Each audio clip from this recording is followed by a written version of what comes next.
I'm Jennifer McCoy. I'm the director of the Global Studies Institute here at Georgia State University. And I really want to thank Roy Kraft, sitting over here, for really bringing this to us, this event and this opportunity to have our two distinguished professors here. And this event is sponsored not only by the Global Studies Institute, but also the Department of Political Science at Georgia State, as well as Morehouse College's Peace Studies program and UGA's Center for the Study of Global Issues, GLOBIS. So I'm going to first introduce our speakers briefly, and then I'm going to engage them in a conversation and then open it up to your questions and comments. I'll start with Professor Han Park. Professor Park has been at UGA for 45 years and will be celebrating his retirement in December after 45 years. But he's not going to simply go and play golf. As I understand it, he will continue to be engaged here in Atlanta in peace building, sustainability, forming coalitions. So we'll probably be able to see him more. But he founded GLOBIS at UGA some 25 years ago. Yes. And he has been quite active in the world doing track 2 diplomacy between US, North Korea, and South Korea, and has traveled over 50 times, I understand, to North Korea. His research is focused on human rights, sustainable development, and East Asian politics. And he has a number of books. The most recent is North Korea Demystified in 2012. So we're really pleased to have you here today, Professor Park. And our distinguished guest, Dr. Johan Galtung, is somebody who I was reading in graduate school and I'm so pleased to meet in person today. When I was in graduate school, the part of your work we were focusing on was structural violence, primarily. That was the time. But Dr. Galtung is a principal founder of the entire discipline of peace and conflict studies, and he created the Journal of Peace Research. He's currently based in Kuala Lumpur, where he is the Tun Matahir Professor of Global Peace at the International Islamic University, Malaysia. He actually has PhDs in sociology and mathematics, and he has made I used to say in mathematics to learn how to think, and in sociology to learn what to think about. That's great. So he's made contributions starting in the 1950s, but to both math and sociology, then political science, then economics and history, and macro history, and anthropology and theology. And so his theories have ranged from the distinction between positive and negative peace, which we'll talk a bit about tonight, structural violence, theories on conflict and conflict resolution, peace building, structural theory of imperialism, oh, we read that too in graduate school, and the theory of the United States as simultaneously a republic and an empire. I also understand that you are currently mediating some dozen conflicts around the world. Now, we have a number of Professor Galtung's books over here that will be available for sale after the talk, and he has graciously agreed to sign any books. They come with 2 discounts, one for Han and one for Park.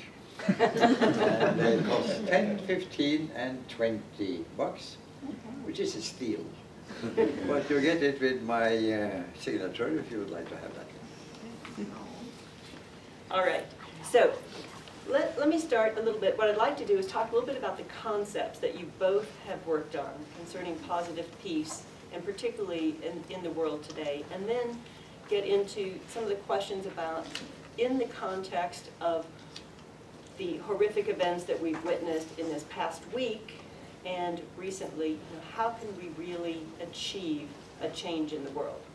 So if we start with the conceptual thing, Professor Galtung, you've talked about negative peace as reducing suffering due to violence, or another version, a concept of security. And positive peace to increase the fulfillment of humans and nature beyond the meeting of needs. And Professor Park, you have talked about the idea that global security cannot be tenable if we seek it through a hierarchical world order enforced by coercive power. And that this simply won't work in the 21st century, especially when we have small militant armed groups and non-state actors.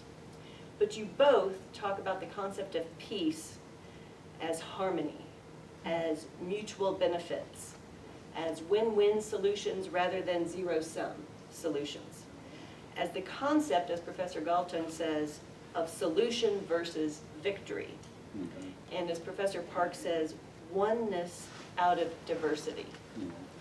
So my question for you is, how do we achieve this concept of a positive peace built on the concept of harmony, where very important actors in the world today seem to hold a Manichaean worldview of good versus evil, of duality, of us versus them? Professor Galtung has talked about the US as having this kind of a view.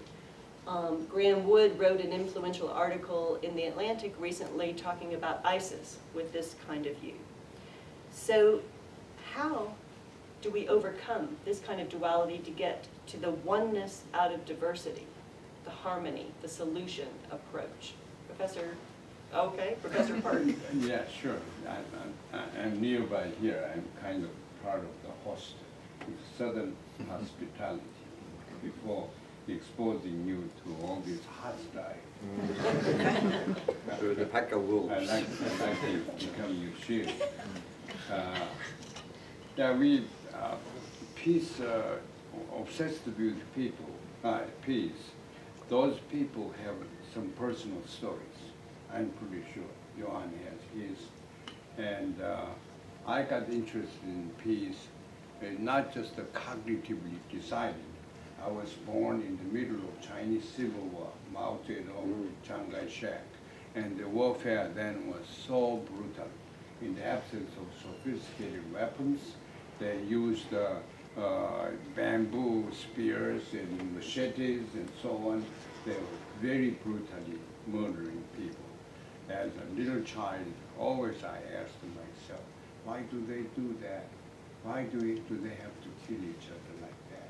And then after the independence of Korea, Japan surrendered, went to Korea and eventually South Korea, and only to find myself in the middle of a yet worse kind of war, that is the Korean War for 3 years. And unlike the Chinese Civil War, in this case, a mass air raid by the United States. And everything was being destroyed, and lives were killed. So my desire to know peace and do something about it intensified. Now, as I have been studying, peace studies is I'm in front of him. I have to find myself very careful what I'm saying. There's no peace studies, only conflict studies. We have a conflict resolution as though that's peace. Peace is not the absence of conflict. Peace has to be defined in terms of what it is rather than what it is not. So after a great deal of agony and soul searching, and then going to Chinese, my root, I was born in China. In the language Chinese, Hua Ping, that's peace. It is a coordination, harmony on a basis of equality, the plain ground. So I thought peace has to be harmony. And then I studied his work and others. There are a lot of people who think that way. So if you define peace in terms of what it is, in this case harmony, what is harmony? It's a very profound, logical, philosophical question. There's a lot of substance there. So study of harmony will be peace study. As I said, harmony is what oneness made of diversity. Diversity, therefore, is necessary requisite condition for peace. So we have a diversity issue here. Do we have diversity in this country? I don't know. The melting pot is not diversity. Accommodation of differences in a way that the differences will find a mutual complementation.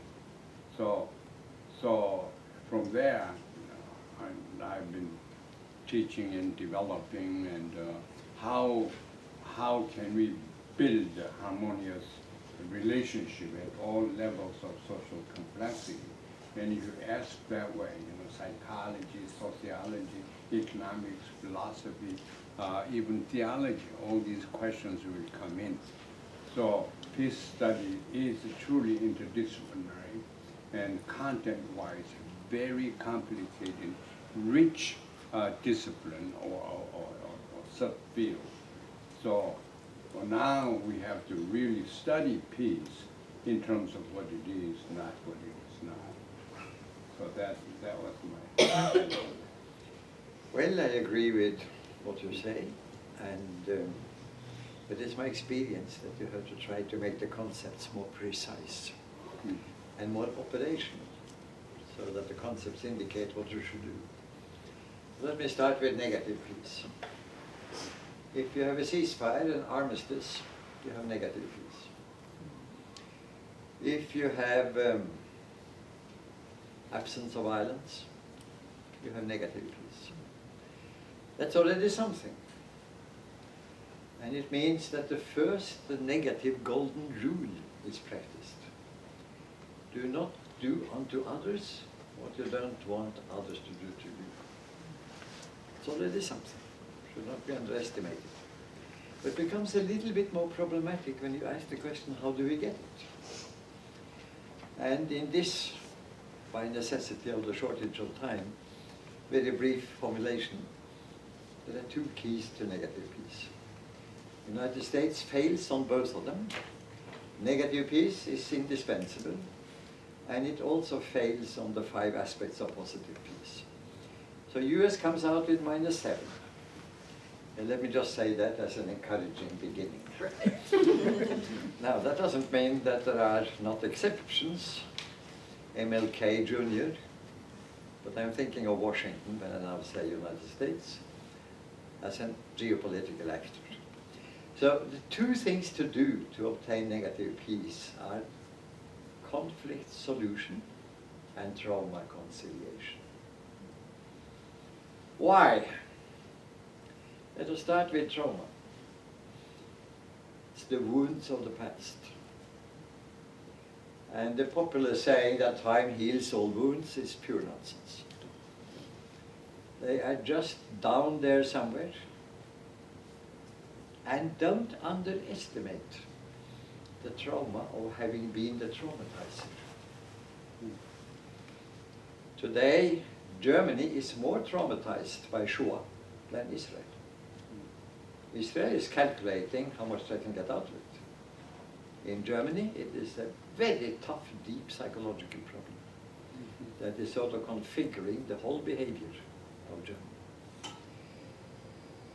Conciliation means then to go into what happened,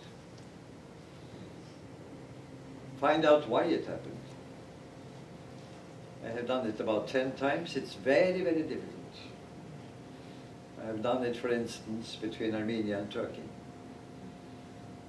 And usually people think in terms of a perpetrator and a victim. Usually that's not a very good way of thinking of it. There's an element of victim in the perpetrator. I mentioned the trauma of being the traumatizer. There's an element of perpetrator in the victim. If you have a guy who happens to be a goldsmith selling watches and he forgot to switch off the light of his window during night, there's an element of perpetrator in it. In the morning the window is crashed and everything has disappeared. And when you look at the studies concretely, you see, you find the yin and the yang in both of them. Chinese thinking. You mentioned hopping. It could also be called ping-ho. And in Japanese it comes at wahei, heiwa. and there is the harmony aspect. What I'm going to do with positive peace is to make harmony more precise. Because you cannot just say harmony, harmony, harmony, harmony. I have now said something about trauma conciliation.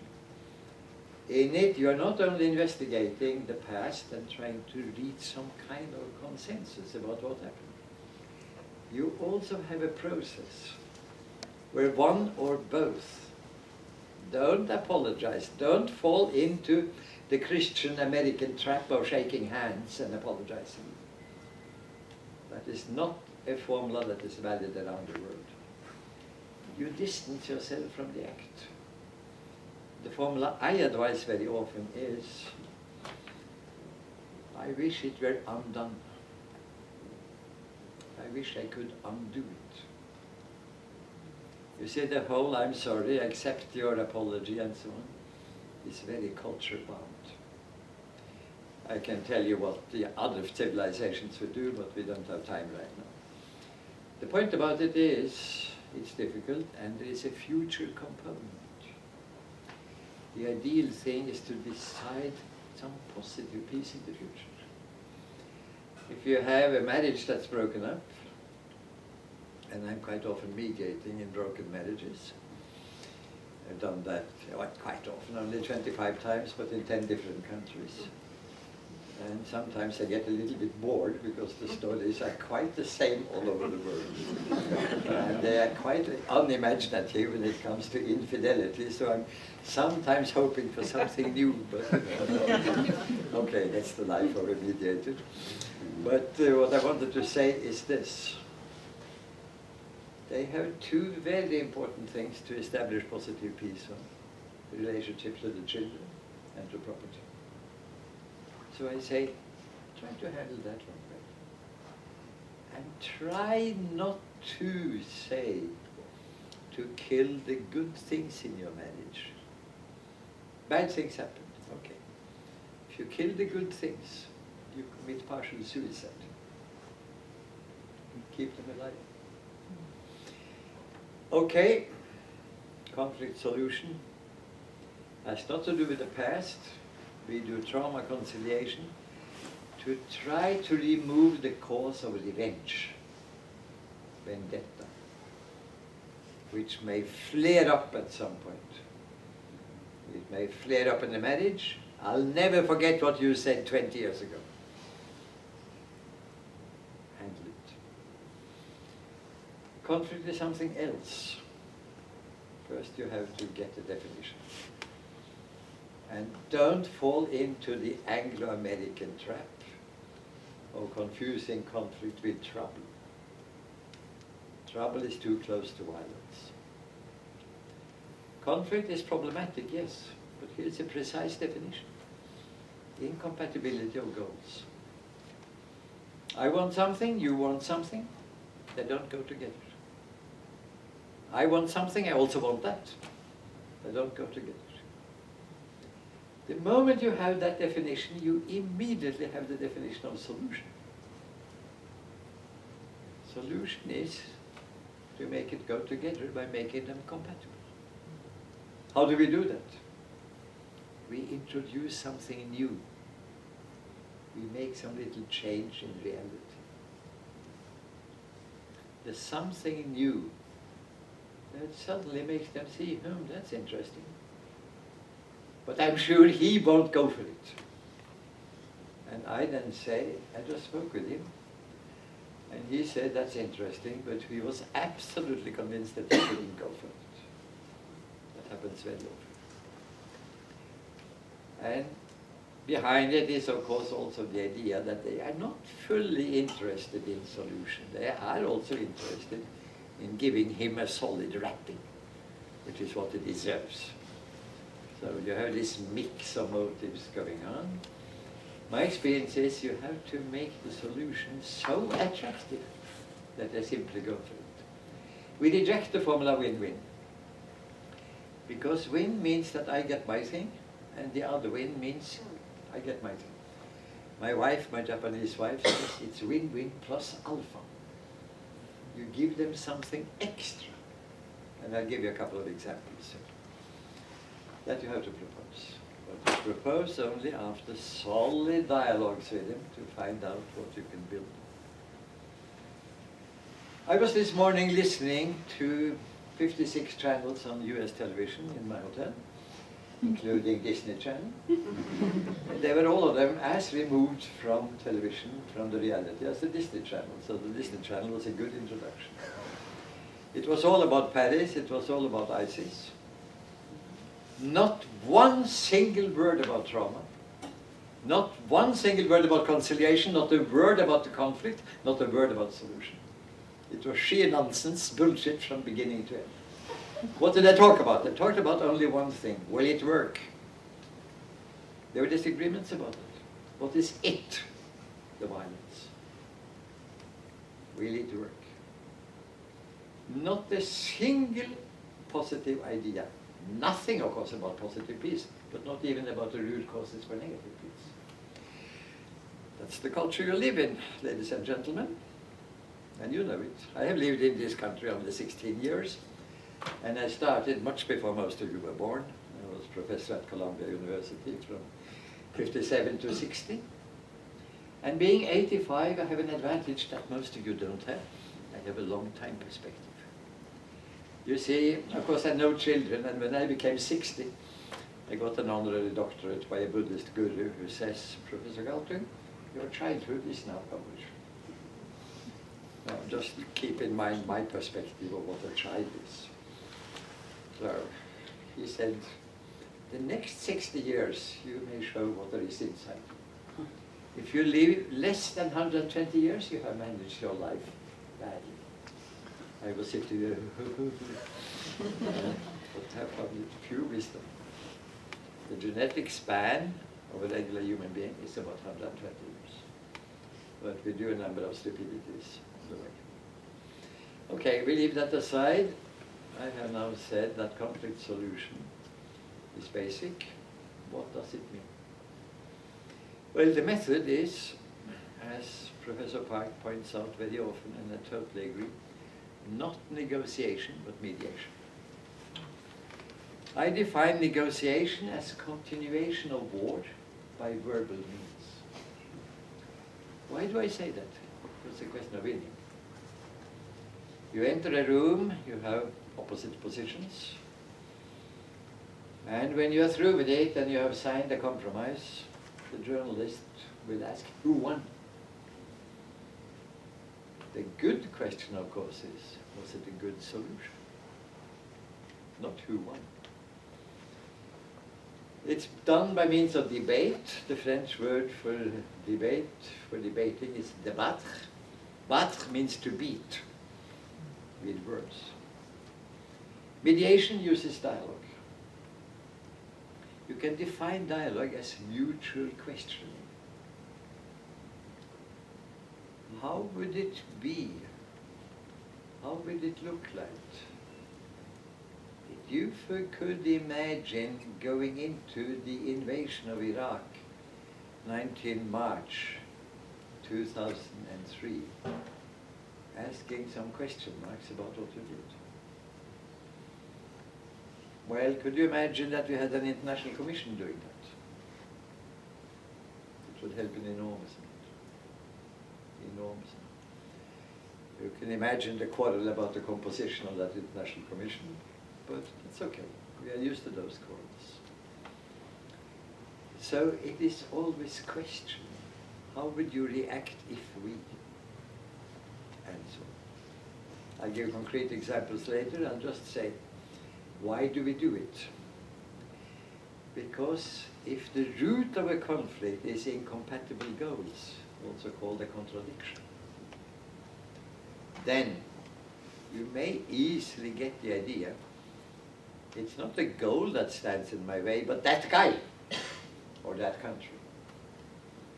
If you then have a tendency to do what you said so wisely, be Manichaean, from Prince Manus, a Persian, who said that the world is about the fight between good and evil. In the US, that becomes God and Satan. US is among the 3 leading countries in the world believing in God. It shares that with the Philippines and Poland. It's by far number one in believing in Satan. 85%. I mean, in this room, I don't know, you may have other words for it. A very popular word in US parlance is evil. My wife and I, when we arrived Saturday night, we bought Washington Post. Top headline, the act in Paris was an act of evil. Now, evil means possessed by Satan. It's a medieval expression. And here you see a newspaper claiming to be intellectual and top rate, falling into the trap of medieval Satanism. I'm not saying that there are not people in Islam who have been talking about the United States as Satan. They are, as you know, Abrahamic religions, and Abraham himself was very strong on this. But Prince Manus came a little bit later, so he wasn't fully developed yet. It needed some person help. As you may understand from the way I talk, civilization theory and history is indispensable, and you will find it grateful. Okay, we go on. We just take note that behind the aggression that frustration easily leads to, you have frustration. And you have the very famous thesis of American psychology, the aggression-frustration or frustration-aggression hypothesis. It's partly right, partly wrong. What was left out by MacDonald was that frustration just as easily leads to apathy. And an apathetic population is what many governments want. They don't want aggressive ones, but they have nothing against apathetic. They're called governable. Samuel Huntington's most important book was not the book Clash of Civilization, but the title was stolen from Bernard Lewis at Princeton by his publisher. The book is not about Clash of Civilizations. It's a boring book about Clash of Legions. The most important thesis for Sam. We happened to be professors at the same time at Columbia University. He was the bright light of political science, and I was, the bright light of sociology. So we were two bright lights living in the same building, meeting each other quite often, very good friends, disagreeing about everything. Nice basis for a friendship. So for Sam, the population has to be governed. And nothing against apathy at all. I just mention it just to correct a little bit the biography of some persons. Now, having said that, what is kind of interesting here is to look in a different way of conflict, an invitation to be creative. Aha, he wants this and you want that. Let's see, can't we find something? God bless you, conflict. You are a gift as incompatibility, pushing us on to make something compatible. I have a stupid little example which will not be the kind of example you want to hear.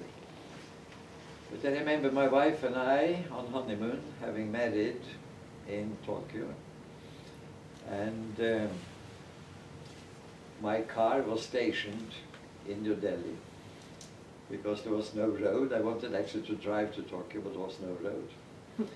So we took a plane to New Delhi, went into the car, and then had a long, fantastic drive. And as we were approaching Istanbul, I shared with Fumiko, my wife, the vision of beautiful fish, the way they prepared it in Turkey. However, we are usually sitting outside, and this was quite cold. So how can you enjoy that fantastic view across Bosporus over the mosques, and at the same time being warm and enjoying the food? Now the answer is the glass veranda. The glass veranda is a transcendence. And once upon a time there has been somebody saying okay, why don't we encase it in glass and forget about the food? And others have been saying, why don't we eat the food inside and so on. And out of it, somebody has invented the glass famine. God bless it. So that is the question of using conflict as a challenge and create something new. And that's the reason why in my mediation I can never use sociologists and never use political science people. Why? Because they have no creativity. They're just empirical. And they're very proud of being empirical. And this sounds like values. Yes, it is about values. And it is about creativity. Where do I find creative people? I can find them at university. They're called architects and engineers. They're called women and children. They're called artists. And there are some very gifted businessmen and politicians. But for heaven's sake, stay off sociologists and political scientists. You see, I remember as professor at Columbia University, I gave my students as an exam task, imagine 3 genders. Could you please spell out that society? I left to them to decide how the gendering would be. My colleagues were absolutely angry. They were delighted. And up came quite imaginative things.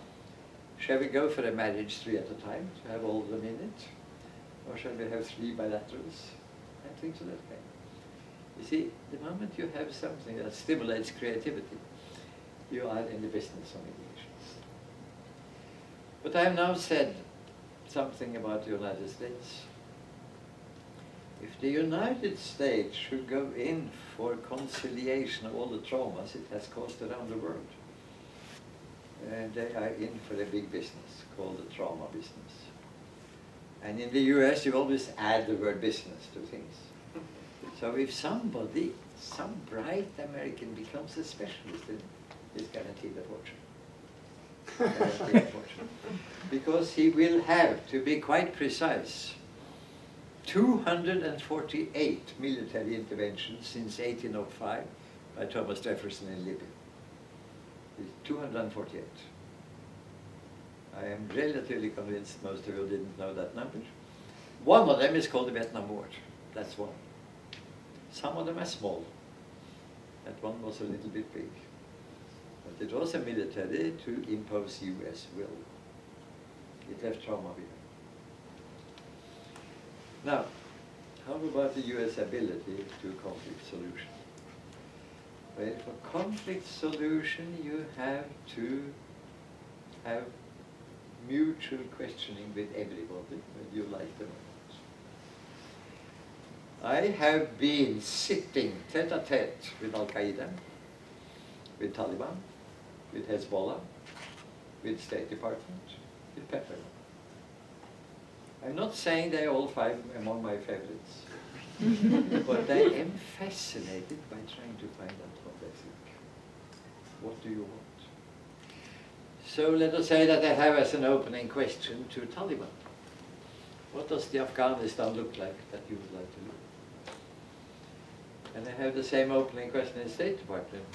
What does the Afghanistan look like that you would like to see? Taliban says, very clearly, the first thing you do is to remove the border between Pakistan and Afghanistan. That cuts the Pashtun, 50 million, the biggest nation in the world without a state, in 2 parts. That smells and tastes like a Central Asian community. What does the US do? Today it's building palisades all around the 2,200 kilometers, 2,200 miles. And the US is used to that, Mexico, US, and of course blessing the Israeli people. Palisades, one can discuss how high they have to be and how deep down to avoid tunneling and things like that. Quite expensive, meaning good business. Beautiful business. So you have professional palisade builders being totally in agreement. Do that and you will never get any solution in Afghanistan. Nothing. A Central Asian community. Well, they say a lot of other things. I'd like to give you a taste. foreign invaders treat Afghanistan as if it is a unitary state with capital in Kabul. We hate Kabul. Kabul is a place where foreign invaders land. The moment we know that they're landing at Kabul airport, we have our cars ready and the bombs ready. Sometimes we succeed, sometimes not. Afghanistan has 8 nations. 7 of them, they share with neighboring countries. It has 25,000 poor and independent villages. It's not a unitary state. So when I was first time in Afghanistan in 1968, I was asking myself, what does it remind me of? And the answer is very obvious. If you don't have that answer in your brain right now, it's because you don't know enough about politics. The answer is, of course, Switzerland. Could it be that the solution to Afghanistan is Swiss neutrality, very deep federation, local autonomy, concentrating on 8 nations with respect for all 8? Could it be? Well, this is what the Taliban told me. It certainly could be. But I had one point, Taliban in coalition government with non-Taliban. Now, Swiss democracy is based on a permanent coalition government. Permanent coalition government. Since all the parties are in the government, they cannot get a vote in parliament against it. The only way to get rid of a Swiss parliament or a Swiss minister is to have a referendum among the people. They don't have 25,000 villages, they have only 2,300. It's a good beginning. So, I have given some. Now, we jump to positive ones. Do the job about negative peace, but you can start with positive peace from point 0. You don't have to do negative peace first. As a matter of fact, it's much better to do both. And positive peace is more positive, and people usually get more happy when they talk about it. I have 5 stages, 5 phases. Let me mention the names first, and then explain. Equity, empathy, institution, fusion, transmission. Equity, empathy, institution, fusion, transmission. Equity is defined as cooperation, not only for mutual benefit, but by and large equal benefit. Equity rules out patriarchy in the marriage and rules out naked capitalism as the dominant economic system. There is nobody saying that there isn't some kind of mutual benefit, but it is certainly not equitable. Patriarchy is today a rapidly dwindling family institution. It's the loser among family systems, capitalism. International economics is lagging behind family systems. Why? Because of the feminist revolt. We haven't had an anti-capitalist revolt with the same strength as the feminist revolt. Where did that feminism come from? Midtown Manhattan. What did they have in common? Either psychoanalysts or recently psychoanalysts. Wonderful people. Little bit special.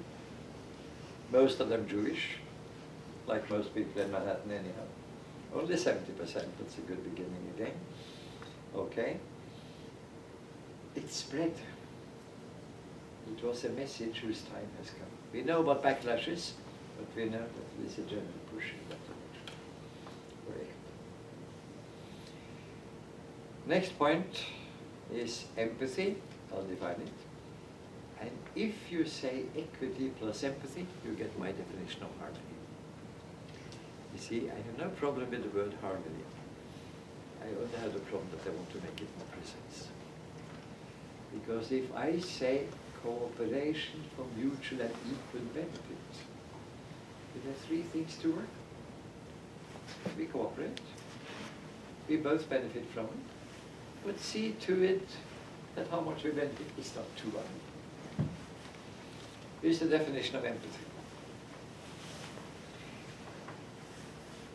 Your sorrows are my sorrows. Your joys are my joys. Emotional resonance. It's not that I have total sympathy with you, nor antipathy. But empathy means that I have learned, I have done the job of being in your shoes, so that some of your feelings come to me. I'm not sure Washington is very good at getting in Taliban shoes. ISIS shoes. Also pay attention to one point. Muslims know the West because they were colonized by us. They know our languages. There are people in the West knowing Islam. They're called professors of religious studies. Otherwise, they even commit the worst mistake possible, confusing jihad with war. Not understanding that's the fourth stage of jihad. I can come to that later. Now, how about the positive golden rule? Do to others what you like others to do to you. It's a good formula for equity. I want to be treated decently by you, I treat you decently. But now please take note, the golden rules are not that golden, you see. They are totally egocentric. I want not to be treated badly by you, but I'm so bright that I don't treat you badly. I want to be treated well by you, I'm so bright that I treat you well. Now, how about empathy? What I just quoted, your sorrows are my sorrows, your joys are my joys, is Taoist philosophy. How does it go beyond Western egocentric golden rule? If you share sorrows and you share joys, you have become a we instead of two I's. You step into we concept. Okay, now let us say that you have a boy and a girl, a man and a woman. They are practicing cooperation, mutual and equal benefit, of the two bodies, of the two minds, of the two spirits. They are sharing each other's emotion, they have emotional resonance. They may decide to protect and eternalize and strengthen what they have achieved by an institution. It's called marriage. And up they go to the altar and down they come and Mendelssohn is played, or they go to some office, some civil office or whatever it is. And again, God bless them. I've done it twice. But I have very good relations also to my ex-wife. And when I became 85, our children took a photo where I hold the hands of both my wives, and behind stand the 4 children. It's called Peace in the Family, Positive Peace. So I make it, going to make propaganda with that photo. And they have meetings, the 2 wives. There is some kind of meeting I'm not so happy about. That is when one of them says, how did you handle the following problem? But I'm also very curious what they arrive at, of course. Anyhow, we leave that aside. The point is, the family is important as a model. And if you have a peace researcher who's not good at the family, you should be skeptical. You have reasons to be skeptical. Okay. As we know, the institution may take the upper hand. And in a sense, wipe out some of the beauty of the equity and the empathy. You have to balance it. The critical age is around 45. I'm looking at the audience. And quite a lot who are 45 plus minus 5. The point being that the children have left the nest. Project number 1, create a home, a family, children, living for everybody. And there may be a deficit of project. So I have that couple in northern Germany. He a bicycle salesperson, very successful. She was the sweetheart. They were sweethearts at high school. Produced wonderful children, everything fine, till they became 41. And that is when they no longer had the project. They didn't know that that was the problem. I know because I'm a specialist on this. They were not specialists. She went into Buddhism and she said, "You're only thinking of money." And he had a somewhat bad habit of bringing accounting books back home to the dining table. And I said to him, "Maybe you stop that." So he said, "You're benefiting quite a lot from the money. Look at what you have dangling in the ears and around your neck, and your bracelets, not to mention, let alone your dress. I can do without that. What matters is inner wealth and the richness I find in Buddhism. You have become so esoteric, it's impossible to answer." So they had gone on for that for 5 years. And they're quite good at it, if you will. So you have an average nice little quarrel going on. And I have been asked by a friend of theirs and said, "Professor Galtung, you have been talking about Israel, Palestine, that was fascinating, but can you help some friends of ours? You have the whole evening, 3 hours. What do I do in that case?" My task is to suggest a new project. My task is not to say you have to change or you have to change. I may indicate that softly, maybe better not to bring the accounting books. But my task is to design a new project. How do I do that? I have a very simple method. Use instead of the word good, you may say legitimate. In other words, you focus on the good thing, whereas they, for a good quarrel, focused on the bad thing and became specialists on that. You focus on the good thing. For a businessman, there's nothing wrong about running your business honestly, non-corrupt, not cheating customers, and with a profit. With black figures, not red. There's nothing wrong in going deeply into Buddhism. Meditate. Nothing wrong in it.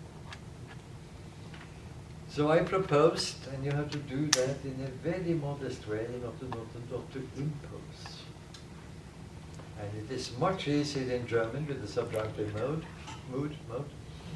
than in English and Norwegian. English is a very bad language. English is a language for making business, but it's not a language for mediation. And this is Department of English, I was saying. You have to add a lot of maybes and things like that. Could you maybe imagine thinking in terms of perhaps making a bookstore for Buddhist books? Bookstore for him, Buddhist bookstore. They jumped into the air and embraced each other, and the bookstore still exists. So you see, it was a big goal. But there is a jump of creativity. You cannot deduce it. There is an artistic element in it. But the formula is the bridge between the positive. Helps them all. Helps them all. And they, of course, understood immediately what I was doing, and I said I'll only add one thing. Put 50% each into it to get started. It's a good beginning. And when it comes to possible profit, 50-50. Okay. Then, what happened after following? I was told after 1 week, he had read the first Buddhist book in his life to know what he was saying, and probably did just.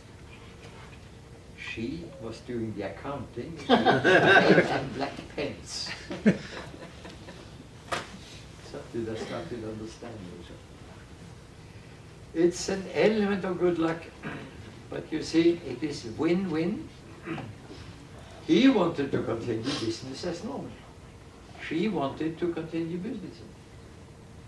They got what they wanted, plus alpha. A quite hefty couple.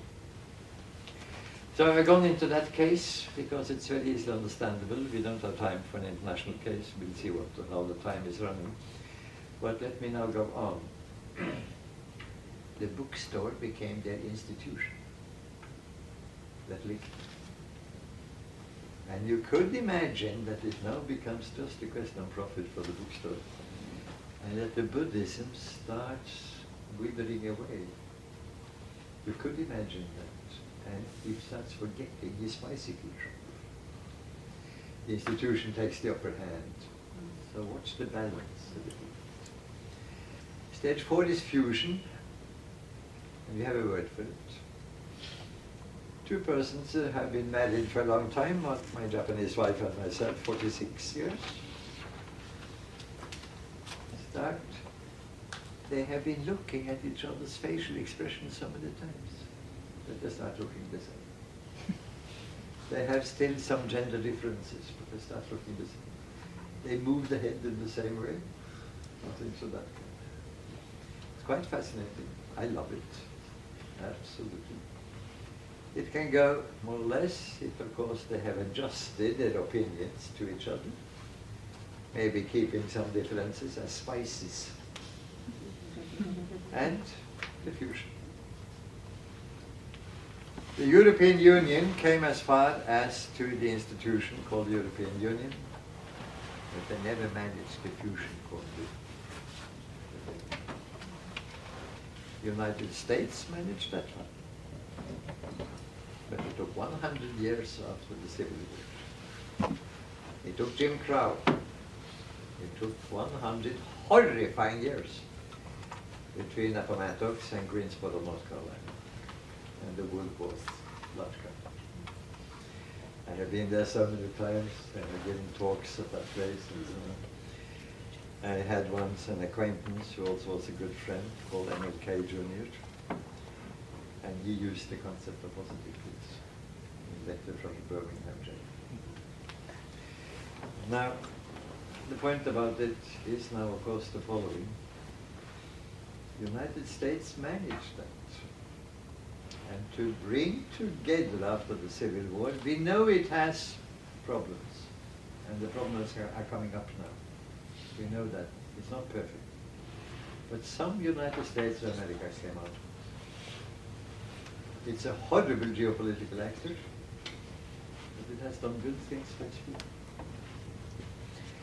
So what I usually say when I am in the US, which I'm very often invited to universities, I don't want to do it now, but I say hand on heart, if you want my opinion, I love the US Republic and I hate the US Empire. And then I say with American accent, did you get it? To make it clear. This Department of English, isn't it? So, yeah. But also Department of American English. So okay. The fourth stage is transmission. You may call it eternal life. Parents who manage a good marriage will transmit to their offspring something very important. Parents who don't manage will also transmit something very important. Because keep in mind, young children think that their family is normal because they have no other concept. They enter kindergarten and school, and school teachers whom we have sensitized to it very quickly discover the trace of the parental generation. The European Union is in difficulties now because they have gaped over too much in their institutionalization, too many members, too many things they have tried to do that would have taken much more time and been more cared. And difficulties, but they are inspiring other regions around the world. Suddenly up came the Latin American and Caribbean region, positive against Anglo-America, United States and Canada. 33 countries saying, forget about the Organization of American States, let us meet on the basis of equity and empathy. We know a lot about you people up in the Anglo-America, you don't know enough about us. And we have the following demands. Cuba is a totally legitimate member of our community, treated legitimately. Legalize marijuana. And will you please stop CIA micromanagement of our countries? Will you please stop? That will not be so easy. There's a lot of money in micromanagement. But we leave that aside. I've given you 5 stages. And I could say again that for the US, equity is unknown. They don't have that concept. But again in Department of English. If you enter in the index at the end under the word exploitation, see mining. Now exploitation happens to be the basic fact of the international system. That I use the elites I have established in your country to extract for me. Including I use them to do the killing for me. Today that empire is dying. Poor United States of America. Can you imagine that? They have to do the killing themselves. They used to have decent elites all over doing it. You know how many countries Obama is killing? 134. It's done not by drones. Forget about the drones. They're not important. The important thing is the sharpshooting. Rifles with telesites. The best ones can do it at 1,200 meters distance. And they're the ones who see from the trees, from the leaves of a tree, that at 600 meters the bullet will encounter a whiff of wind from the right. I have to take that in for a moment. As you understand, these are highly competent people.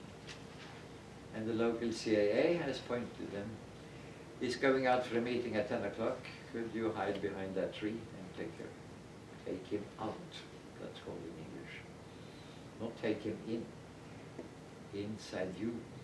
You exist because I exist, and I'm a part of you. You have a lot of jobs to do in this country. The job will be done for you. The US is being isolated. The empire is dying. There are very few countries left wanting to do that, the dirty job. The US is getting into a situation where the US still has one thing to offer. The economy is in bad shape, the military lose one war after the other, calling itself the most powerful country in the world, whereupon they lose one after the other. The politics, they don't have the clout. There's one thing US has, which is very strong and very positive, American culture. Innovation, innovative capacity, the freedom to innovate. What does Islam have? It has 2 precious things, closeness and sharing. Look at the way they're praying. They're so close to each other that you certainly can't push a Quran between them. You can't even push a page of a Quran between them. And the same holds for the women part of the Quran. One reason why men and women are not together. One reason. You have seen the photos of it. It is a symbol of we-ness. And that we-ness leads to the sharing, the rich giving to the poor, the educated to the uneducated, the person with resources to those without resources, the person who has made an innovation that can cure malaria doesn't run to a patent office, he cures malaria. I'm just mentioning things. Our countries are plagued, tormented by loneliness and exploitation. It's an easy job for Islam to convert Americans, and you are just at the beginning of it. Unless you might decide to learn from Islam, how could we do it? How would we? You might decide that, and it happens in local communities all over the US. About that I could say much, and but we also notice only 5 states have accepted Syrian refugees, and 27 governors have already said they are against. That's the majority. The rest are non-committed. We'll see what that leads to Why do we have Syrian refugees? Because most of the killing was sponsored by the US, or trained by the US, most of it. Let me just add one sentence. Assad stands for a minority dictatorship with tolerance of the other languages and religion. The opposition stands for a majority dictatorship with no tolerance. According to our rules of the game, the majority has the upper hand. Just be aware of that little bit. About that much can be said, and I am in no way excusing ISIS brutality. But I am saying that if you talk with them like I do, you find revenge for Fallujah in Iraq, one point, but with moderation. You killed 1 million altogether in Iraq. We are only killing maybe a couple of hundred by decapitation. We do it with moderation. It's not the way it comes through in Western media. I don't accept that idea either. I'm against both of them, since I think they could define their conflicts and solve it. Point two. The battlefield is not Iraq, Syria. The battlefield is Saudi Arabia. And it is about who shall be the custodian of the two mosques. Not the corrupt Saudi royal family. So in a recent public opinion poll in Saudi Arabia, where people were asked, who are the carriers today of true Islam? 92% said Islamic State. It is one of the United States' most faithful allies. You have a couple of problems coming up in that. But number three is the most important. And that's, of course, the Caliphate. That was destroyed by the Western Alliance in the First World War. And to recreate it is a dream. And when I try to convey why they think like that, I try the following, and it's just simple pedagogy. Imagine that somebody got the idea, could be Protestants, Orthodox Christians, Muslims, somebody got the idea of destroying the Vatican, dissolve it, and have a Pope resign. And after that, starts bombing one Catholic country after the other. What would be your prediction? Couldn't you sort of predict that somebody might like a little revenge? And somebody might also want to reconstruct the Vatican. This is exactly what happened in the Middle East. Exactly what happened. Destroying the Caliphate and bombing one Muslim country after the other. One after the other. England and France did the first job. The US was not in that. Destroying the Caliphate. And it was concluded by Kemal Atatürk in 1924. When it comes to the second job, it's the US who did it. US says we had good reasons. Now, US makes an eternal intellectual mistake, which is so stupid that you almost wouldn't believe it's possible. And you should be ashamed of your country. I don't know whether you are sufficiently ashamed. The enemy of my enemy is my friend. So they make allies without thinking that maybe that enemy of the enemy also has some other points on his agenda that might not be so agreeable to me. So since my enemy is Shia, they make friends with Sunni. Suddenly the enemy is Sunni and they make friends with Shia. Now, I know both of them. They have quite a lot of other points on their agenda. One point, to bridge the Sunni Shia. It's being used by the West to bridge it. You have no secret negotiation going on. It's fascinating. So, I have given you images of negative peace and positive peace. And I have given you some indications of the kind of work I'm doing. Let me maybe summarize 3 stages in mediation. Stage 1, you have to map the conflict. I call it mapping. Who are the parties? What are their goals? And where are the incompatibilities? These are the critical points. How do you do that? By asking questions.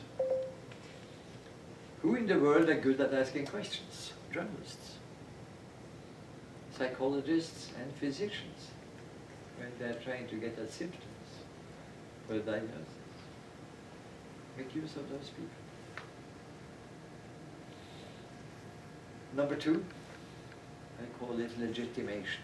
You are sitting there with a list of goals, but you are not going to mediate between a slaveholder and a slave. The slave's goal is freedom, totally legitimate. You ask the slaveholder, what's your goal?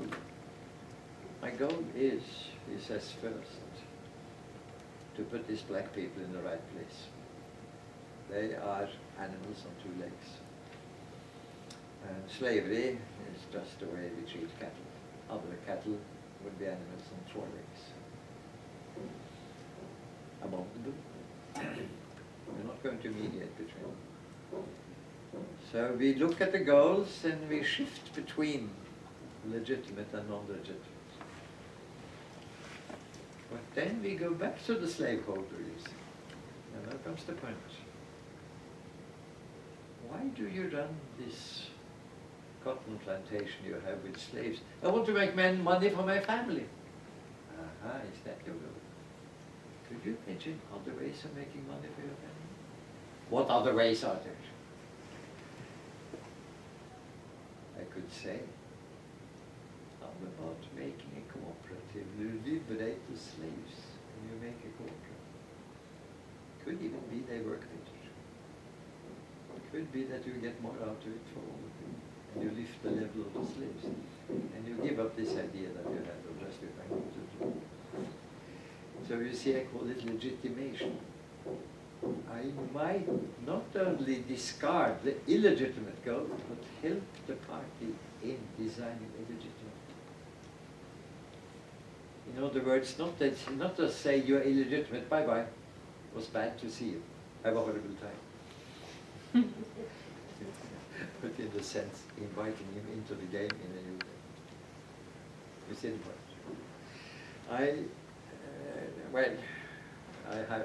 Haven't heard In a any third other media. stage. Pardon me? In a 3rd stage. Pardon me? A 3rd stage of mediation. The 3rd stage, the bridging. The 3rd stage is the creative stage. For the 2nd stage, you have to know something of law and human rights and such things. For the 3rd stage, you have to be creative. But you can learn some of it too, and I've given you some hints about it. Be together with creative people. It's a good idea. Could we get creative sociologists? Yeah, in about 50 years we'll probably get it. I'm one myself, and I know that that's cost me. And the price I'm paying is Galtung is no longer scientific. He has become a mystic. I don't think there's anything mystic in what I have said. But I have shifted the emphasis to something. So I stop at that point, long answer, but I have tried to elaborate what harmony might be. Sure. I will also try to say something about -7 for the US. Good luck. But I'm with you. Yeah, I'm working. About Next week I'm in State Department at Galtung. You might not believe it. They don't like anything I say, but I have to say it. I show curious, they cannot live it out. Professor Park, did you want to say something? Yeah, the program is supposed to be a dialogue, but I really think positive and negative peace, those conceptions are so important that we have to pay a little more careful attention. In my way of thinking, the negative peace is not complementing the positive peace. Negative peace is detrimental to the positive peace. because in order to induce negative peace, what do they do? In history, human beings, we have relied on hierarchy of power. Structural Relied violence. on mostly military, some economic and scientific, some spiritual domination.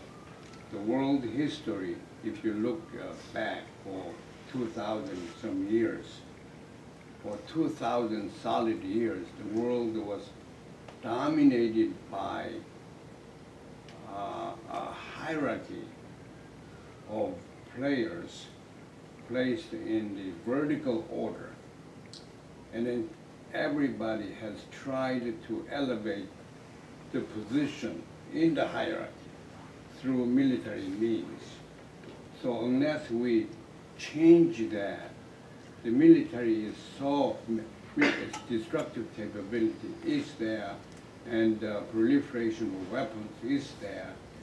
I don't think the human race as a whole can maintain this sustainable society beyond, in my view, this century.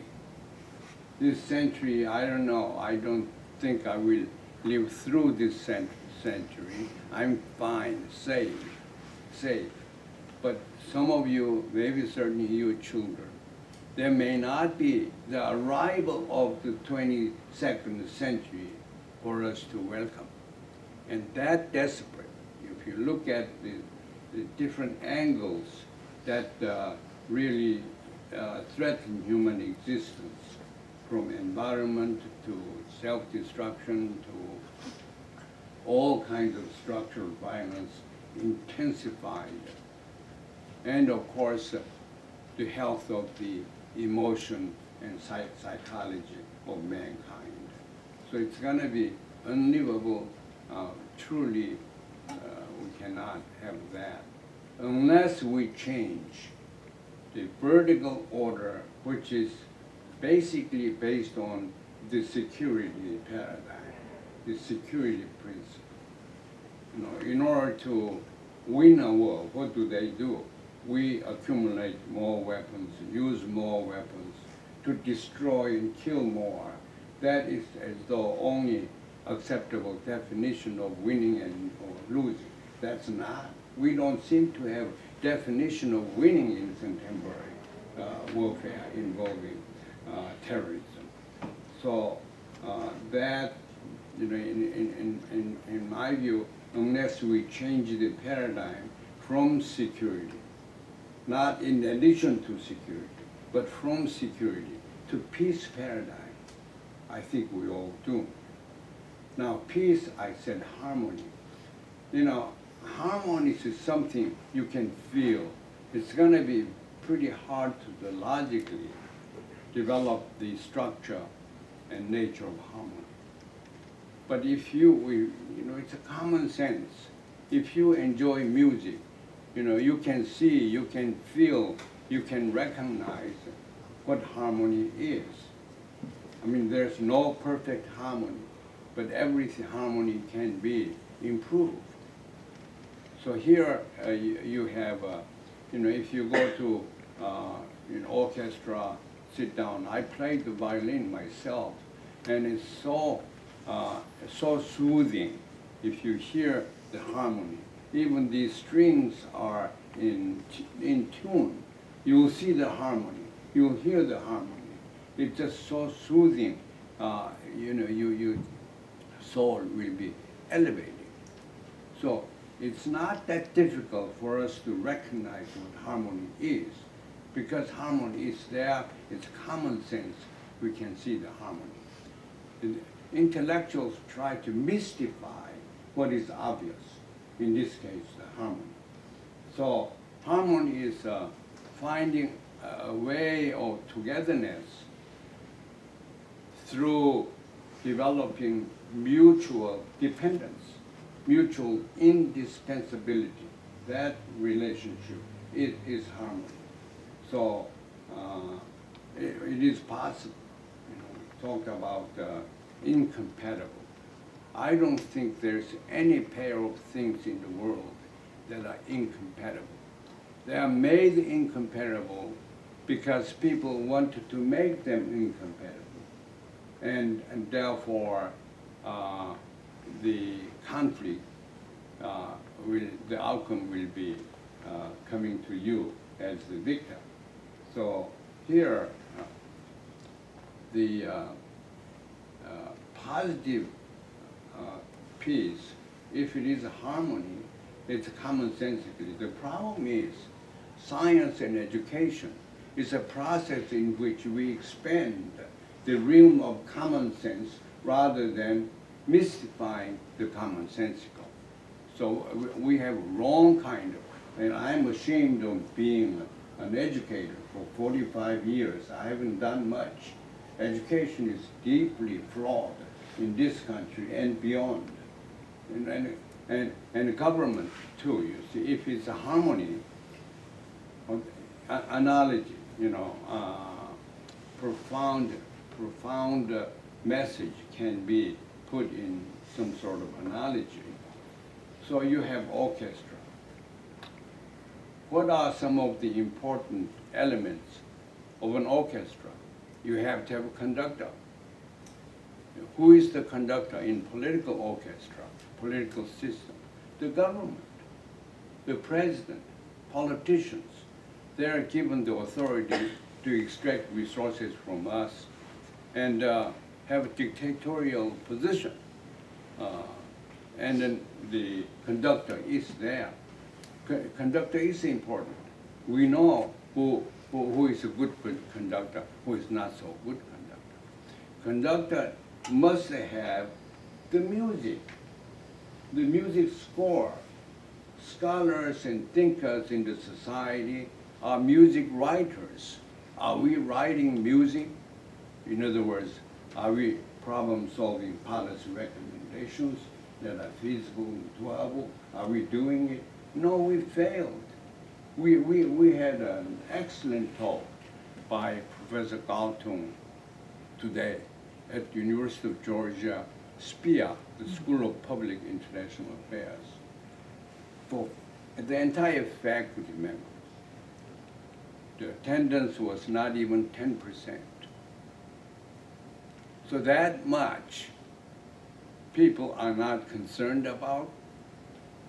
You know, if you hear Professor Galtung's all these words of wisdom, they are very relevant. They are very not only significant, highly analytical and intellectual. But we are not doing it. Our higher education, Institute of Higher Education, is falling apart. But as an American, I'm a minority American. I'm not ashamed of America. It has made a lot of problems, but the strength of America lies in the fact that it has accommodated different peoples and different ideas and so on. There's not a single country in the world as diverse as this is. So that when I came here in the early 60s, they all talked about melting pot. That would have been terrible. Melting pot is a totalitarian and authoritarian way of handling things. We have accommodation. You know, in China, how do they deal with their 50-some minority people? Accommodation. They never try to assimilate. They tried for a little while during the great proletarian cultural revolution, was dismal failure. So they're accommodating their minorities, small ideas and so on. It's time. And I'm really ashamed by the fact that we have racism very, very alive underneath. So we've got to tackle with that. And had there been no slavery system, in my view, American greatness would not have been possible. So we have to re-examine very carefully, thoroughly, the experience of slavery system. As I said, I'm a minority, but an Asian American is free rider. It's not, don't give them all the social security shelters. But we haven't earned. Who have earned? African American in this country. So we need to look at the diversity issue here. The fact that we have the ability, potential ability to accommodate diversity. Now we have an orchestra, we have different instruments coming in. The scholars will write different music scores and introduce different kinds of musical instruments. That's the way we can be creative, we can grow. So it's just, I just wanted to keep him a few minutes so you can Well, rest. it's wonderful. All right. I love the metaphor, the music metaphor. And it's quite obvious that the violin plus the bratsj plus the cello plus the piano as a quartet is more than the sum of the four instruments. Right. It's a typical case of win-win-win-win plus alto. All right, I want to ask you both a question and then open it up, because you've both talked about this, basically toleration of diversity, looking for the win-win plus alpha. Does this require a basic secular worldview? Is it really possible with a fundamental theological worldview to overcome the incompatibility of goals and find this win-win plus alpha? I was really struck by your idea of the Taliban in a coalition. Not segregated, federation parts, but in a permanent coalition government. It's hard to imagine. How do you get a win-win plus alpha? Secularism can be just as intolerant Yeah. as religion. Just look at neoliberalism and look at Marxism. You see, when we talk about secularism, we often think about nice things that we like. But genuine children of secularism are nationalisms, as opposed to a Europe run by the Pope from the Vatican, and so on. I think you have to simply try a culture where you say, don't think in terms of you are different from me, that means you are wrong. Think in terms of you are different from me, how fascinating. How do you look at this and that? Curiosity and respect. I've been through a lot of that, and I find that I learn a lot. That each new thing I meet is a source of my own literature. I try to get into it. It has to be discovered. But I think tolerance is not the good word. It's better than intolerance. I agree on that. But even better than tolerance is a dialogue, a searching question. How do you people look at War and Peace? How do you people look at love and marriage? And even better than that is mutual learning. And coming together with something new, not only interdisciplinary, but transdisciplinary. Peace studies, picking up something here and something there and building it together. But it has to be with practice. You don't get peace studies only with theory. So you go one step further, or two steps further into dialogue and mutual learning. Could you imagine China and the US sitting together, and China saying what they actually do, but not publicly enough? You Americans, you're so good at being innovative. How do you manage that? Not only technically, scientifically. Is it linked to this idea of freedom? Of course it is. And the Americans saying, you Chinese, you have done something fantastic. You have combined socialism and capitalism by taking the best from both. And not only that, you have lifted 400 million up from misery into lower middle class. First time this has happened in human history. How did you manage? Did you manage because you didn't have the freedom? Because it's your dictatorship that did it. Could you imagine that it could happen without a strong hand at the top? That's the dialogue apparatus. If we could promote that kind of dialogue as a part of positive peace, namely the bridging the good with the good, be best. And so I have a book called Abolishing War, and I have a book called Decline and Fall, the Fall of the US Empire, and then what? The Fall of the US Empire is in the third printing now, and it's in the second printing in China. And they say, Fall of the US Empire, we know that, but you have a subtitle, and then what? On which page is that?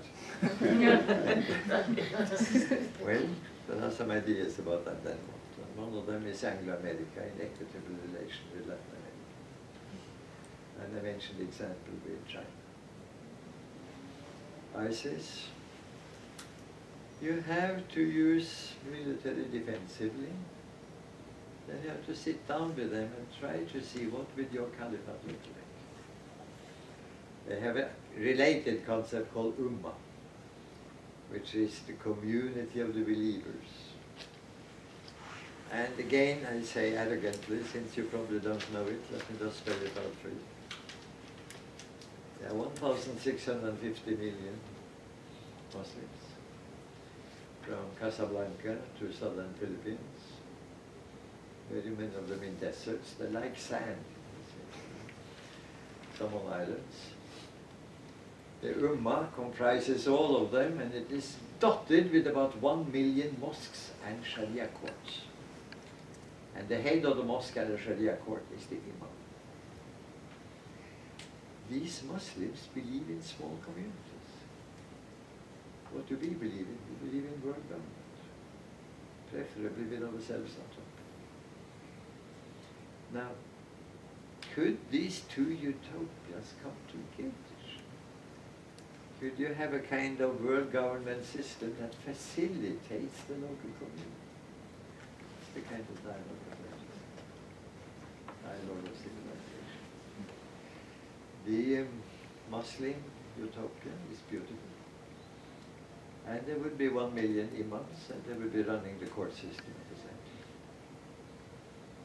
time. I have an article here about ISIS. It's a guy who is telling the story of how fantastically well ISIS functions, for those who believe in it. Suddenly there's a court system that functions. There is a business system that's not corrupted. They use the Sharia court to arrive at judgments, but it is used in a way they respect. Could be interesting for the US to say, how heck are you able to do that? We tried to make the best of Iraq and we didn't make very much progress. How do you do it? And it could be interesting, you see, for the other side to say, how can you manage with all that diversity? How can we keep it together? And then exchanging their notes. So it's this kind of ongoing dialogue that for me is so basic. And on the concept of dialogue. Why do we say dialogue? What is the purpose of dialogue? Dialogue's purpose is not persuasion. It's not to win agreement at all. Dialogue's purpose is understanding. Mutual, you said mutual understanding. Mutual. Yeah. You understand it without agreeing, which is even better. So that's what dialogue is. When I try to get involved in mediating North Koreans and Americans, they don't talk. 6 parties, they don't come out. I tried to bring out to Georgia. They came out once, but they're not going to come out now. So the problem here is they don't want to talk. Washington doesn't want to talk to evil forces. You know, as a good Christians, and I'm a Christian too, we are told to love our enemies, but never love our evils. Evil's only legitimate fate is death. We have to destroy evil. That's all the politicians are saying, all the spiritual people are saying, you know. So most important all dialogue, we need the dialogue at the highest, profoundly soul level. That the faith interaction, faith dialogue is more important than political interest bargaining. But all dialogues are important. But metaphysical, philosophical, religious, faith mediation dialogue is more important than anything else. Well, Han, I'm not a Christian, but I'll correct your biblical. Okay. It doesn't say love thy neighbor, it says love thy neighbor like thyself. So Yeah, this how is else it. can you love? No, I know quite a lot of people who hate themselves. They just hate themselves. That's only Dislike only themselves love. utterly. I would Sure. advise against it. I'm not sure Jesus was a good psychologist. Let's open it up to some questions. Yes, Professor Carey. Thank you very, very much for that rich talk. It's provoked in many ways. Maybe I'm most thankful for your marital advisor. But I'd like to ask at least one question, maybe two if I'm allowed to, but one that will suffice. Start with one. Okay. So I'm doing an experiment in positive peace at ISA next March here in Atlanta. And I'm having a workshop on peace and peace building, trying to get groups to go to ISA regularly but never talk to each other. So for lack of a better term, we're going to have realists, liberals, cosmopolitans, critical theorists, maybe constructivists. And In you're most welcome to come. Well, that's the experiment. We can talk about that, but the idea is that these groups are complete Kuhnian paradigms, and we're going to try and sit in the same room. And I'm, as a co-moderator, trying to use techniques of positive peace so that we have a dialogue with understanding rather than a shouting match. Now, the first thing the realists, I anticipate, would say would be, one, we shouldn't be talking with our enemies. We should be killing them because they're a real threat, and by trusting them, we open our guard. And others will say opposite things. And then they would say, well, we shouldn't be talking to each other because instead of getting understanding, we're actually getting more bitterness between ourselves, let's say.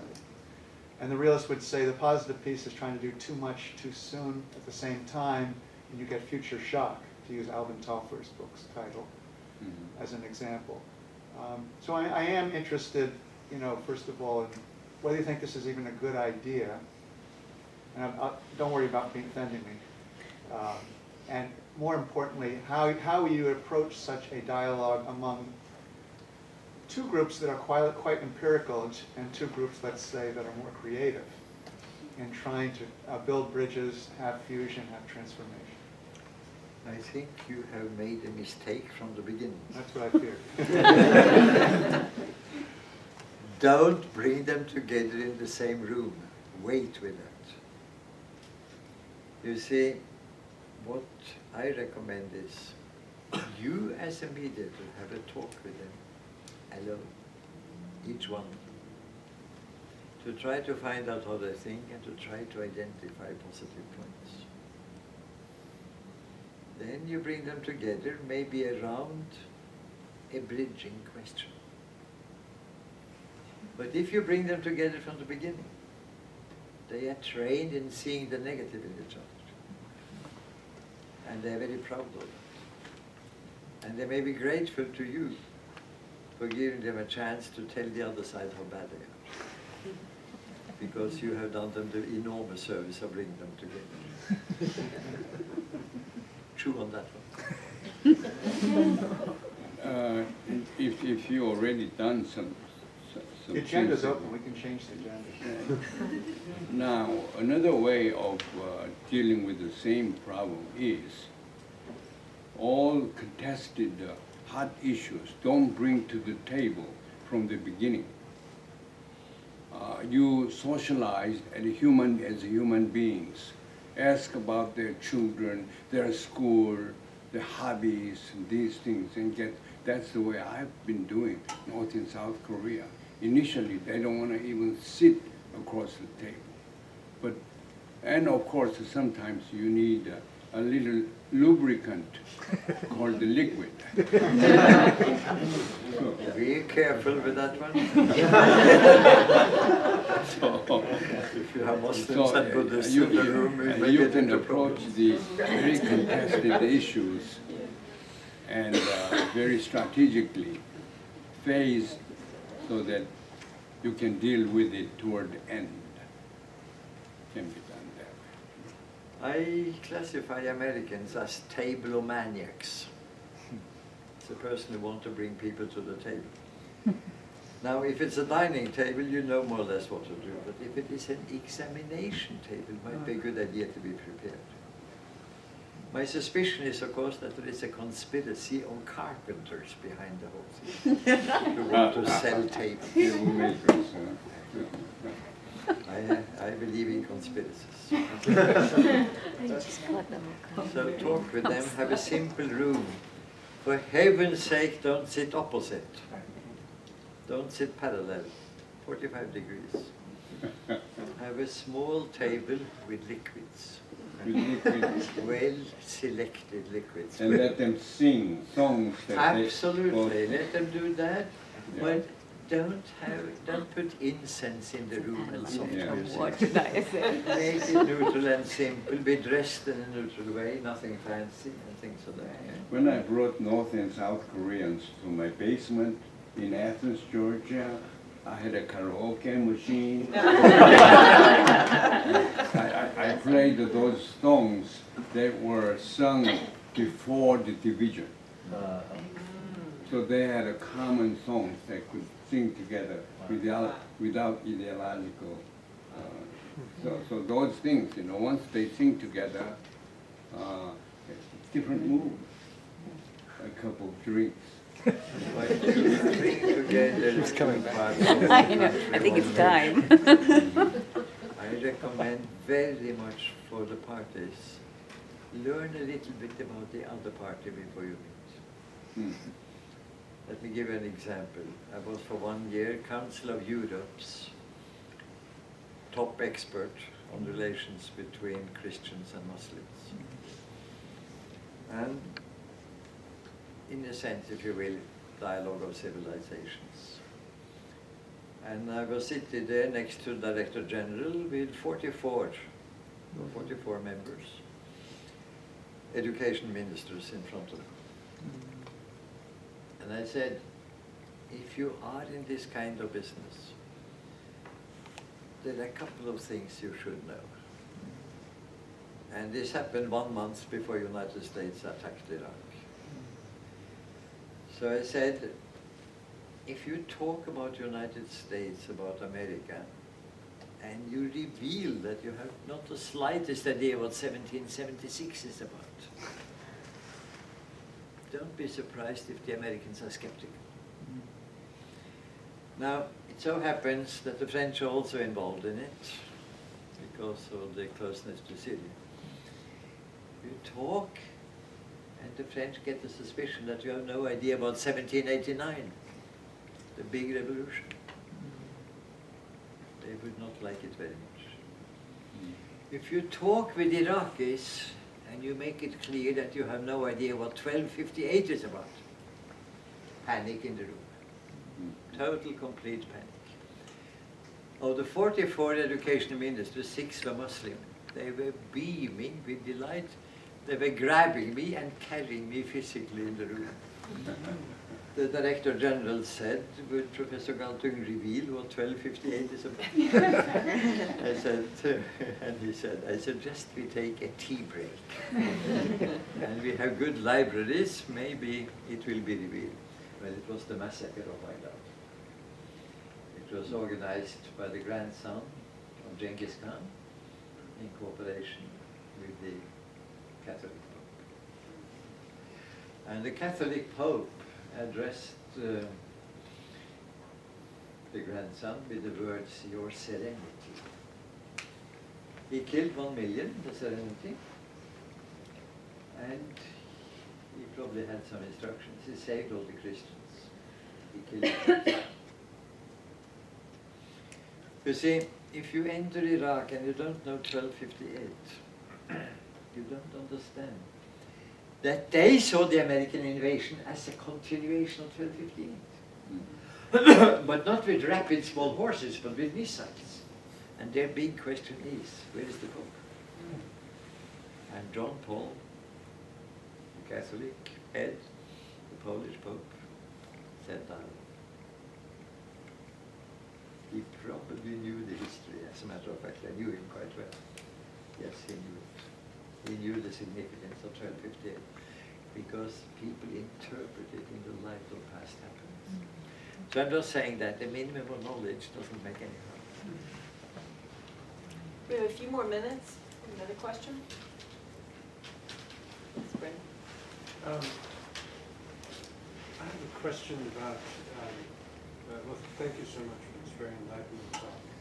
And for both the professors, what role does the concept of justice and rethinking what justice means play in peace building? I don't use it very much because it is so ambiguous. You have, first of all, the distinction between criminal and social justice. Within criminal justice, you have punishment and restoration.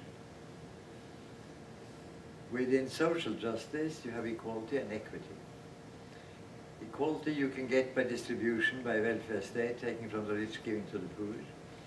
Equity, you have to organize the relationships so that it is already built into the relationship. These are four very different concepts. And what I experience is that particularly the English, when they say peace with justice, it's because they want to punish somebody. And they usually have a relatively clear list of who should be punished. They are not on top of that list themselves.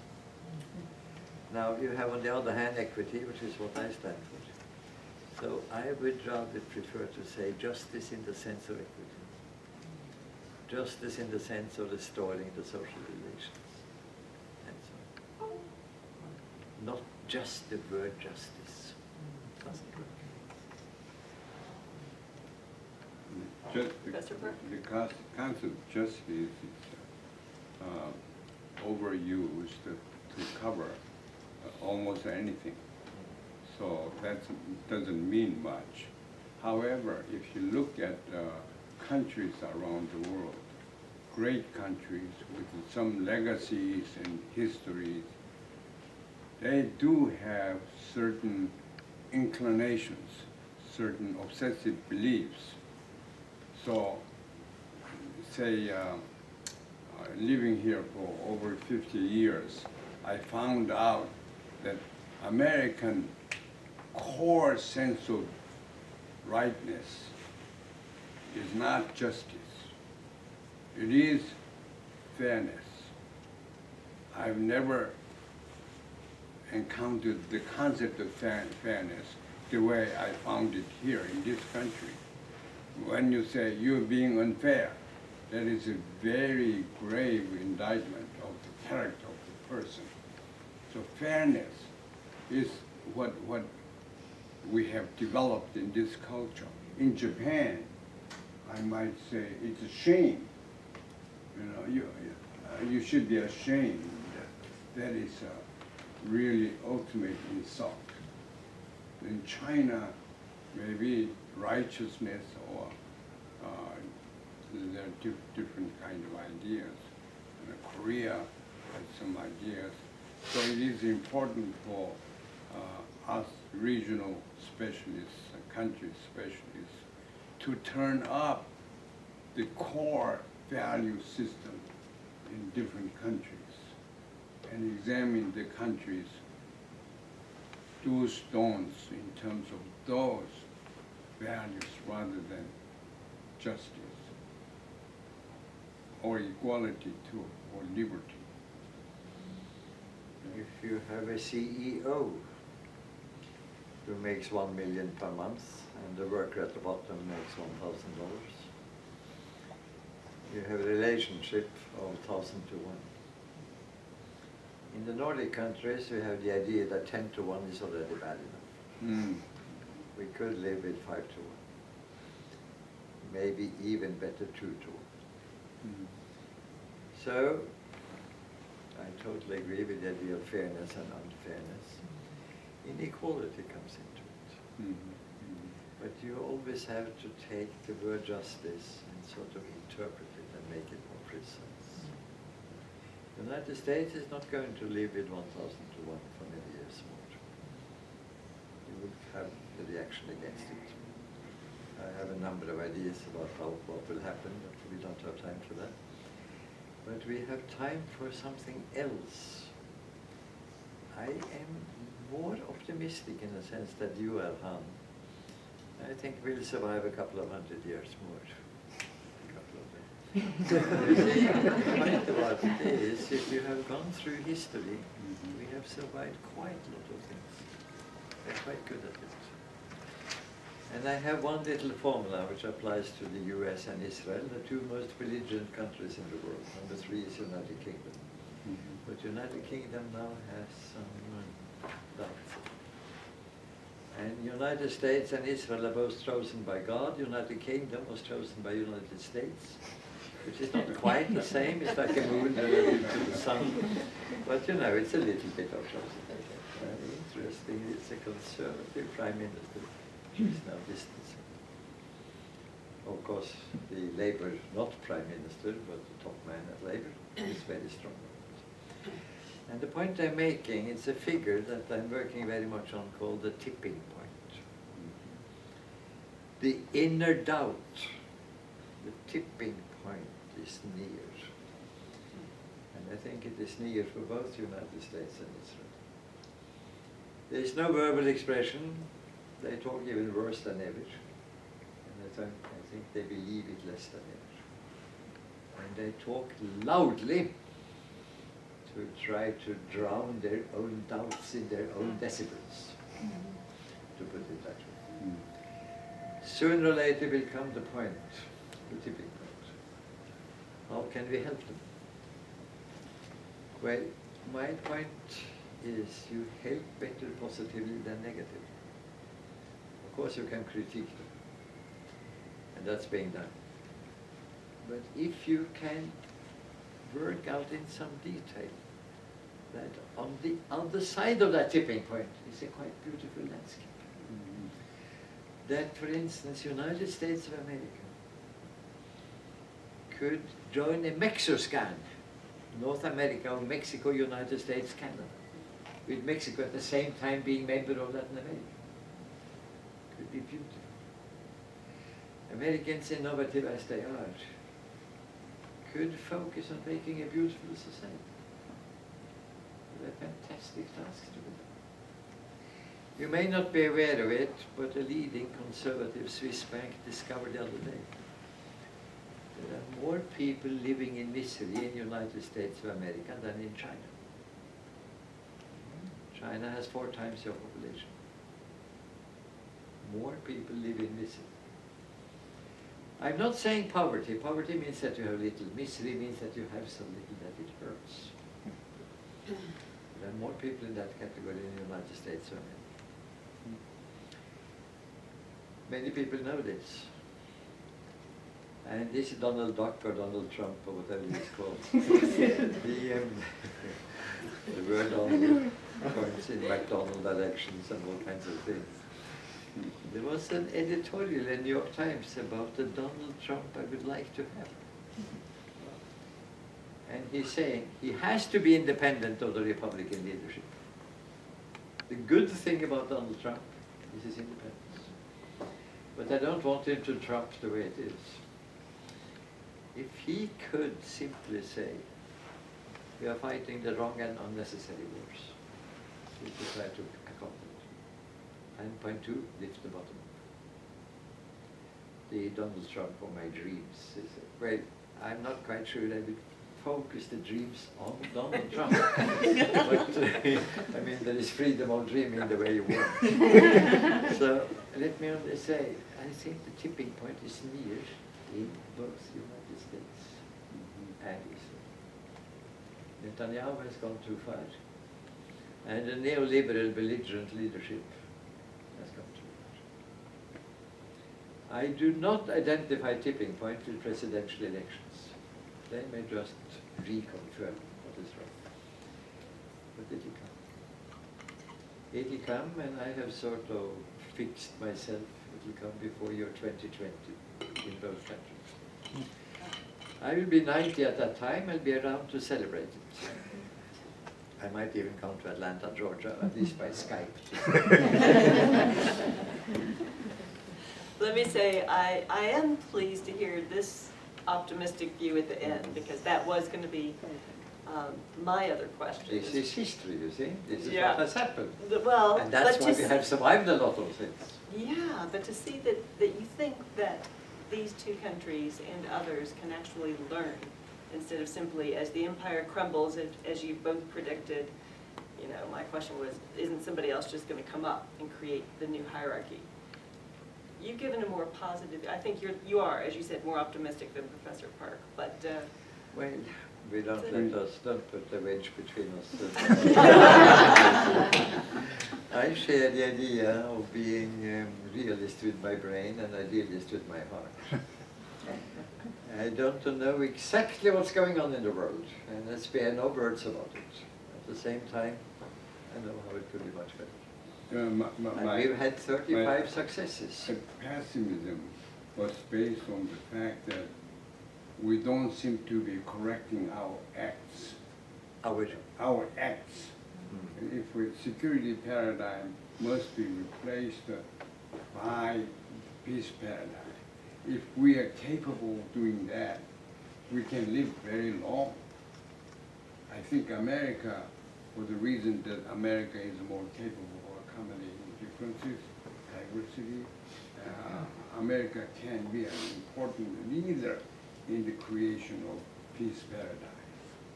Yeah, you're more optimistic than I am. My experience with the melting pot is that it's like a Bessemer converter, which is lined with phosphate. It's lined with Anglican Puritanism. The optimists say we need a second enlightenment. I say America need the first enlightenment.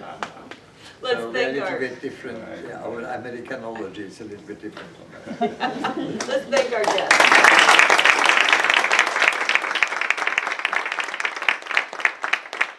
And let me invite you again, remind you about the books, the book opportunity up here, and I believe if the food is still outside, please join us to so we don't have leftovers. The pen is ready. The books, 10, 15 or 20.